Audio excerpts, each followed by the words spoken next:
এ বিষয়ে বিস্তারিত আলোচনার জন্য স্টুডিওতে আছেন সহকর্মী রবিউল ইসলাম আওলাদ। সরাসরি যাচ্ছে তার কাছে। আওলাদ, শুরুতে আপনাকে স্বাগত জানাচ্ছি। আমরা এই হামলাটা হবে, আমরা আগে থেকে অনুমেয় ছিল, সবশেষ হামলাটা হয়ে গেল, এখন পর্যন্ত আসলে কি সবশেষ আছে?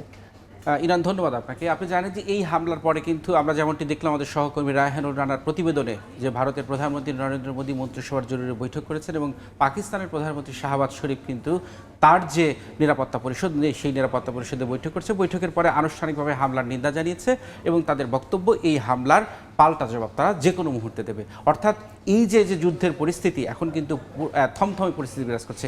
আমরা এই বিষয়ে আলোচনা করব। আরেকটু বিস্তারিত জানতে আমাদের সাথে দুজন সহকর্মী যুক্ত হবেন। আমাদের সাথে এই মুহূর্তে যুক্ত হচ্ছেন পাকিস্তানের ইসলামাবাদ থেকে নিগার দিল নাহার এবং সহকর্মী সুব্রত আচার্য যুক্ত হচ্ছেন কলকাতা থেকে। আমরা একটু তাদের সাথে কথা বলে তারপরে আবার আলোচনায় ফিরবো। নিগার, আপনি কি আমাকে শুনতে পাচ্ছেন? এই যে হামলা যে হলো পাকিস্তানে, ভারত যে হামলা চালালো, সেই হামলার পরে পাকিস্তান সরকারের কি অবস্থান এবং তারা কি করছেন এবং সেখানকার গণমাধ্যমগুলো কি ধরনের তথ্য দিচ্ছে, আপনি যদি বিস্তারিত আমাকে জানান। আমরা তাহলে একটু সুব্রত আচার্যের কাছে যাই, নিগারের কাছে পরে আসবো। আমাদের সহকর্মী কলকাতা থেকে যুক্ত আছেন সহকর্মী সুব্রত আচার্য। সুব্রত, এই যে হামলা হলো, ভারত হামলা চালালো এবং প্রধানমন্ত্রী নরেন্দ্র মোদী বৈঠক করলেন, এরপরে ভারতীয়দের কি প্রতিক্রিয়া এবং এই হামলাকে কিভাবে দেখা হচ্ছে এবং পরবর্তী কি পদক্ষেপ নিচ্ছে ভারত সরকার?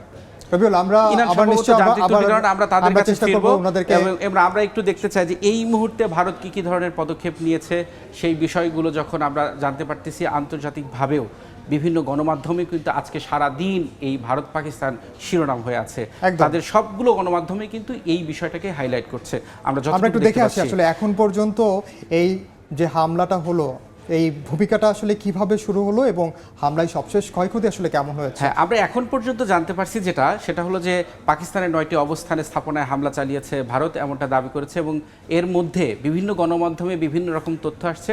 সর্বশেষ যে পাকিস্তানি যে সংবাদ মাধ্যমগুলো আসছে সেই সংবাদ মাধ্যম বলছে তাদের 9টি স্থাপনায় এখন পর্যন্ত হামলা চালিয়েছে, বাকিগুলো প্রতিহত করেছে। এবং যে ভারত কিন্তু দাবি করছে যে এই গত 50 বছরের মধ্যে পাকিস্তানের এত ভেতরে এর আগে কখনো হামলা চালানি। আবার রবিল, একটা জিনিস খেয়াল করেন, ভারতীয় গণমাধ্যমগুলো এক ধরনের তথ্য দিচ্ছে, আবার তাদের সরকারি বিভিন্ন দপ্তর বা মন্ত্রণালয় তারাও কিন্তু আসলে একই ধরনের তথ্য দিচ্ছে।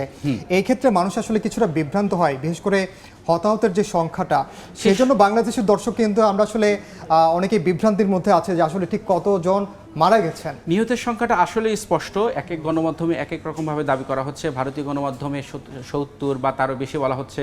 আবার পাকিস্তানের যে সংবাদ মাধ্যমগুলো, পাকিস্তানের সেখানকার হতাহতের সংখ্যাগুলো আমরা দেখেছি যে 26 জন, 8 জন, আহতের সংখ্যা ঠিক এরকমই দেখা হচ্ছে।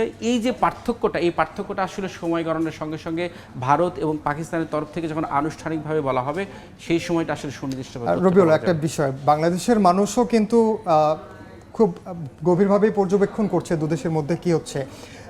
আপনি যদি খেয়াল করেন যে এই যুদ্ধ অবস্থা, আমরা কেউ বলছি না এখনো পাল্টা হামলার মধ্যেই সীমাবদ্ধ থাকছে, কিন্তু সবাই জানতে চায় আসলে কার ক্ষতি বেশি হলো। এই যে নিরূপণটা, এটিকে আসলে করা সম্ভব হয়েছে এখন পর্যন্ত? এই ক্ষতির পরিমাণ সামষ্টিকভাবে আপনি যদি মনে করেন তাহলে আমরা দেখতে পাবো যে পাকিস্তান যেহেতু দাবি করেছে ভারতের 5টি যুদ্ধ বিমান তারা ভূপাতিত করেছে, এর মধ্যে অত্যাধুনিক রাফাল যুদ্ধ বিমানের কথা বলা হচ্ছে, MiG-29 কথা বলা হচ্ছে।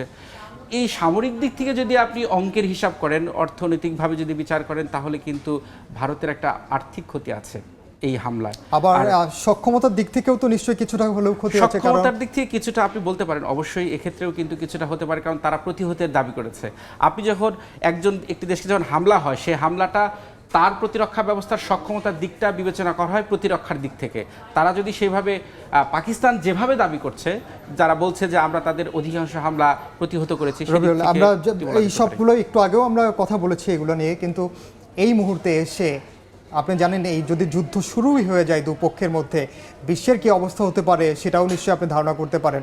এ বিষয়ে বিশ্ব নেতারা এখন পর্যন্ত আসলে তাদের প্রতিক্রিয়াগুলো কিভাবে? বিশ্ব নেতারা কিন্তু স্পষ্ট জানিয়ে দিয়েছেন। ডোনাল্ড ট্রাম্প তিনি বলছেন যে এই হামলা লজ্জাজনক। আবার এবং আরেক পরাশক্তিধর চীন কিন্তু স্পষ্ট সংযত হওয়ার কথা বলেছে। ইরান, আমরা এই বিষয়ে কথা বলবো। আমরা প্রতিবেদনটি দেখলাম। ইনান, এই যে আমরা একটু আবারও যেতে আবার চাই একটু সেখানে, যুক্ত একটু দেখি যে করার আমরা চেষ্টা যুক্ত করবো, হতে আমরা পারি দেখতে কিনা পারি পাকিস্তান কিনা। এবং ভারতে। আমরা একটু দেখতে চাই যে সবশেষ আসলে সেখানে দিলনার, নিশ্চয়ই আপনি আমাকে শুনতে পাচ্ছেন। ভারতের হামলার পর পাকিস্তানের পক্ষ থেকে সবশেষ আসলে কি ধরনের পদক্ষেপ নেওয়া হয়েছে এবং সাধারণ মানুষ এটিকে আসলে কিভাবে দেখছে সবশেষ হামলাকে? জি, আসসালামু আলাইকুম।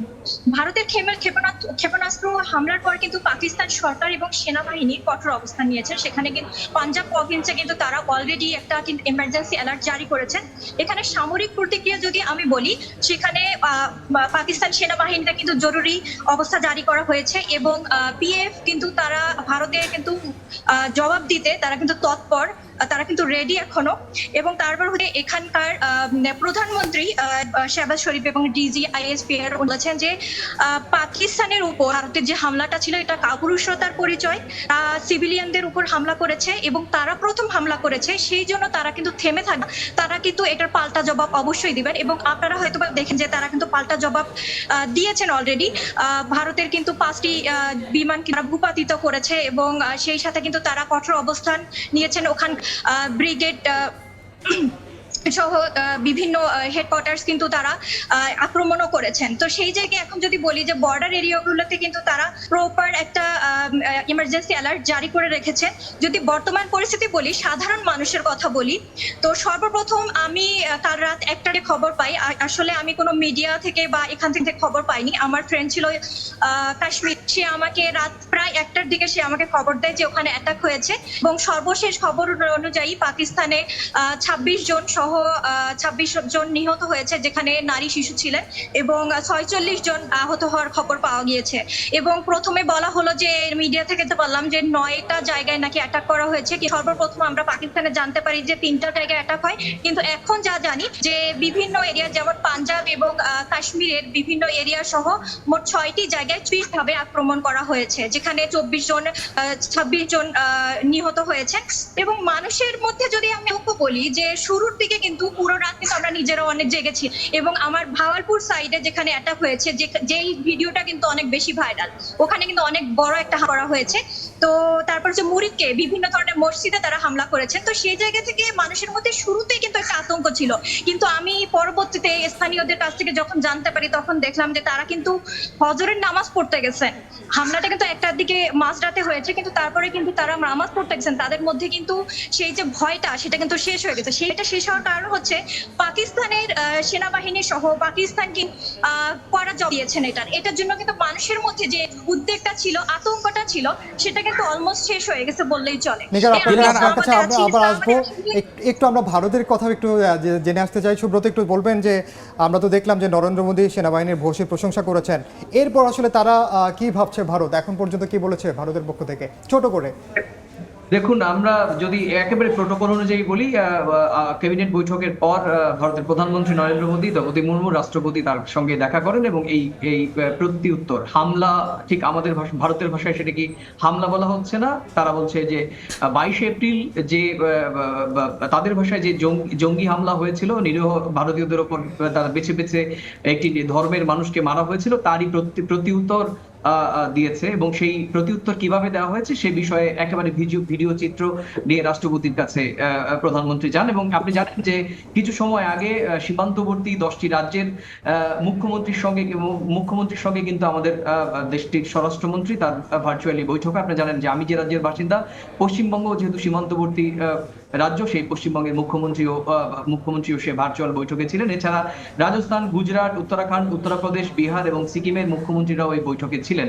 এবার আপনি যেটা বলছিলেন যে এরপর কি হবে, আপনি জানেন যে একটা যুদ্ধ অবস্থা বিরাজ করছে। এরপর পাকিস্তান, ভারতের যে কাশ্মীর রয়েছে, ভারতের অবস্থানগত দিক থেকে যেখানে নিরাপত্তা ঝুঁকি বা পাল্টা এখন পাকিস্তানের পক্ষ থেকে কোনো পাল্টা আক্রমণ হলে নিশ্চয়ই ভারত তাদের দিক থেকে যে ডিফেন্সিভ অ্যাটিটিউড সেটা কিন্তু তারা ইতিমধ্যেই গতকাল রাতের পর থেকে, আপনি জানেন যে ভারতীয় সময় ঠিক 1টা 5 থেকে 1টা 25 পর্যন্ত এই অপারেশন সিঁদুর যেটি ভারতীয় বাহিনীর পক্ষ থেকে পাল্টা উত্তর দেওয়া হয়, তা এর এখন ডিফেন্সিভ মেজারের দিক থেকে সমস্ত পাকিস্তান এবং পাকিস্তান সীমান্ত লাগোয়া সমস্ত রাজ্যগুলোতে সতর্ক করা হয়েছে। আপনি জানেন যে দিনভর আজকে বিভিন্ন জায়গায় মক ড্রিল হয়েছে এবং আমাদের কলকাতাতেও হয়েছে।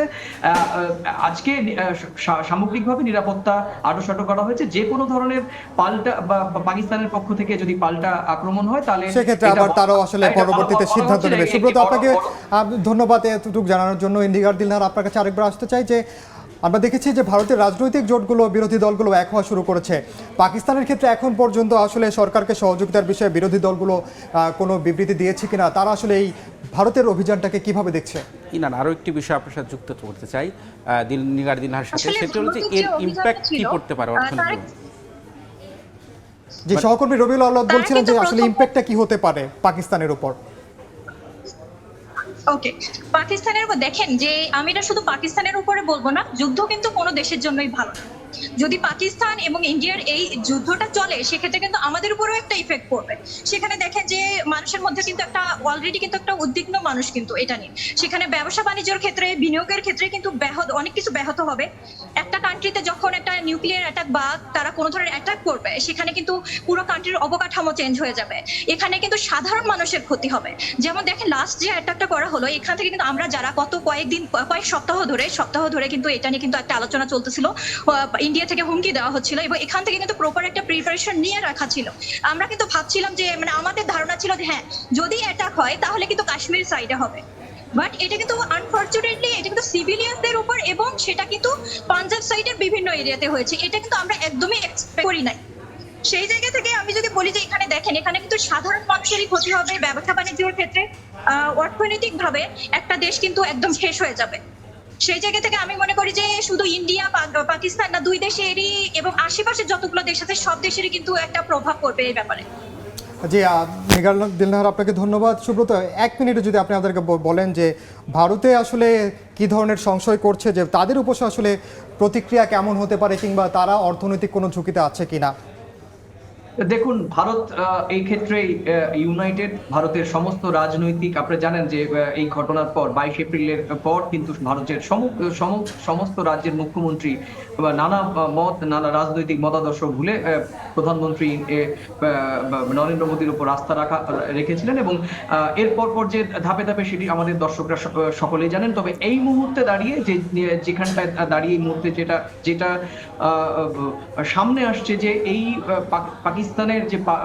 পাকিস্তানের অভ্যন্তরে ঢুকে, আপনি যেটা আমাদের সহকর্মী বলছিলেন যে পাকিস্তানের অভ্যন্তরে ভারত কিন্তু স্বীকার করেছে যে পাকিস্তান এবং ভারতের আন্তর্জাতিক সীমানার ভেতরে 100 কিলোমিটার ভেতরে ঢুকে কিন্তু ভারতের ভাষায় এই জঙ্গি ঘাঁটি ধ্বংস করে এবং পরিষ্কার করে ভারতের যে দাবি, পাকিস্তানও যা দাবি করছে সেই দাবির কিন্তু প্রায় সিমিলার ধ্বংস, মানে আক্রমণ করার ক্ষেত্রে সেটি আসলে তারা দ্বিতীয়বার বিবেচনা করবে। সুব্রত, আপনাকে অসংখ্য ধন্যবাদ।